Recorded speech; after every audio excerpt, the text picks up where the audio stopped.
සුබ දවසක් වේවා සියලුම ක්‍රිකට් ක්‍රීඩාලෝනින් සියලුම දෙනාට ඊයේ විශේෂ තරගයක් පැවැත්වුණා IPL තරගයක්. ඒ තමයි රාජස්ථාන් රොයල් කණ්ඩායම සහ සන්රයිසර්ස් හයිදරාබාද් කණ්ඩායම අතර. ඉතින් මේ තරගයේදී විශේෂත්වය වුණේ ඇත්තටම රාජස්ථාන් රොයල් කණ්ඩායම ඉතාම අඩු ලකුණු සංඛ්‍යාවකට අවුට් වුණා. ඒ වගේම අන්ත පරාජයකට රාජස්ථාන් රොයල් කණ්ඩායම පත් වුණා. මේ රාජස්ථාන් රොයල් කණ්ඩායමේ විශේෂත්වය වෙන්නේ රාජස්ථාන් රොයල් කණ්ඩායමේ සමාජිකයෙක් විදිහට දෂුන් ශානක සිටියත් ඇතරම ඊයේ තරගයේදීත් දෂුන් ශානකට අවස්ථාව ලබා දුන්නේ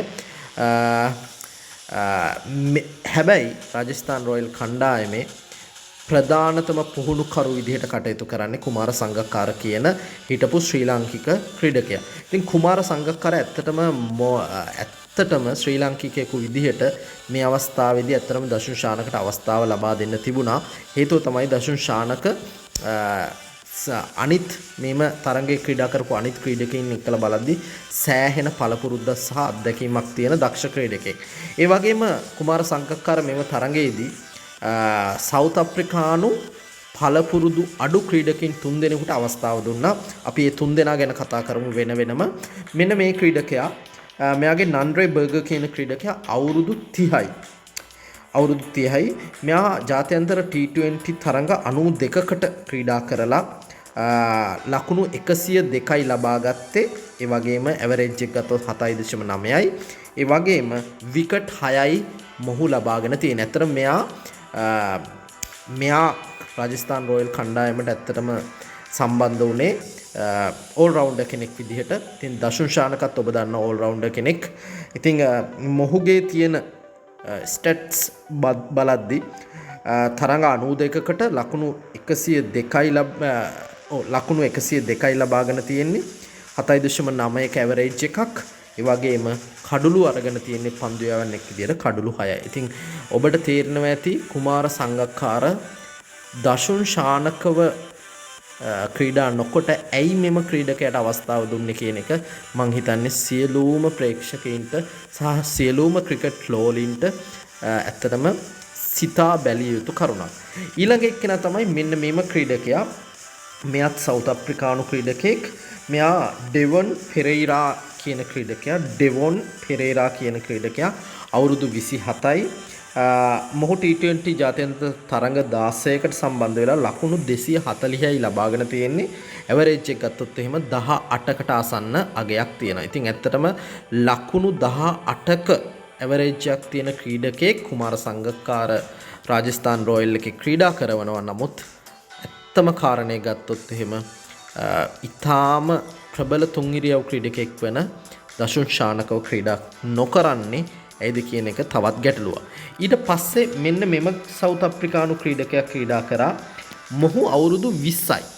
ඇත්තටම ඊටාම පළපුරුද්ද අඩු ක්‍රීඩකයෙක්. අවුරුදු 20යි තරඟ 13යි ජාත්‍යන්තර T20 තරඟ 13යි ලකුණු 201යි.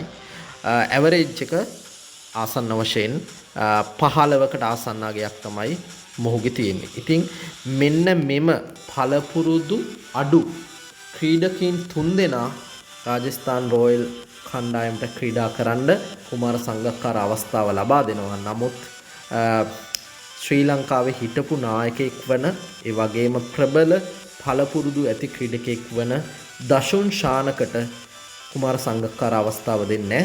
මං හිතන්නේ ඉන්දියන් මාධ්‍ය මේ සම්බන්ධයෙන් ඊයේ තරඟයේ ඉවර වෙනවත් සමගම ඉන්දියානු මාධ්‍ය දැඩි විවේචනයකට ලක් කරා කුමාර සංගක්කාරව. ඇයි ඔහු මෙවැනි දෙයක් කරන්නේ? මේක ඔවුන් පෙන්නවා මේක නිකන් තරඟ පාවා දීමක්ද යන්න. මොකද විශේෂත්වය වෙන්නේ පළවෙනි කඩුළු 6ම ඊටාම අඩු ලකුණු සංඛ්‍යාවට, විශේෂයෙන් පළවෙනි කඩුළු 5ම ලකුණු 50ට වඩා අඩු සංඛ්‍යාවකට දැවැළුවා. ඒ කියන්නේ අවුට් වුණා රාජස්ථාන් කණ්ඩායම. නමුත් එම ස්ථානයේ පළවෙනි කඩුළු 5ම ලකුණු 50ට වඩා අඩු සංඛ්‍යාවකට දැවී යෑමත් ඉන්දියන් මාධ්‍ය සලකනවා මේක තරඟ පාවා දීමක්ද යන්න මේකෙදි ඍජුව ඇඟිල්ල දික් වෙනවා විශේෂයෙන් රාජස්ථාන් රොයල් කණ්ඩායමේ පරිපාලනයට විශේෂයෙන් පුහුණුකරු ඇතුළු පරිපාලනයට අපි දකින දේ තමයි අපි ශ්‍රී ලාංකිකයෝ විදිහට ඇත්තටම ඇයි ප්‍රාථමික ගණේ පළපුරුදු අඩු ක්‍රීඩකයින් 3 දෙනෙකුට අවස්ථාව දීලා දශුන් ශානක වැනි ක්‍රීඩකයෙක් බෙන්ච් එකේ එහෙම නැත්නම් බංකුවේ තබන්න හේතුව මම දන්නේ හිතා ගන්න බැරි කාරණයක්. මම හිතන්නේ ශ්‍රී ලාංකික ප්‍රේක්ෂකයන් මම හිතන්නේ මේක දැඩි පිළිකුලෙන් යුතුව හෙලා දැකිය යුතු කාරණයක්. විශේෂයෙන් කුමාර සංගක්කාර කියන ක්‍රීඩකයා ශ්‍රී ලාංකික ක්‍රීඩකයෙක් හිටපු ශ්‍රී ලාංකික ක්‍රීඩකයෙක් ශ්‍රී ලාංකික අනන්‍යතාවයක් තියෙන ක්‍රීඩකයෙක් ඇයි මෙවැනි දෙයක් කරන්නේ කියන එක පිළිබඳව අදටත් අපිට ප්‍රශ්නාර්ථ ලකුණක්. මෙවැනි උණුසුම් ක්‍රිකට් ප්‍රවෘත්ති දැන ගැනීමට අපේ ක්‍රිකට් YouTube channel එක subscribe කරන්න, bell button එක ඔබන්න. නැවතත් මෙවැනිම උණුසුම් ක්‍රිකට් ප්‍රවෘත්තියකින් හමු වන තෙක් ඔබට සුබ දවසක්.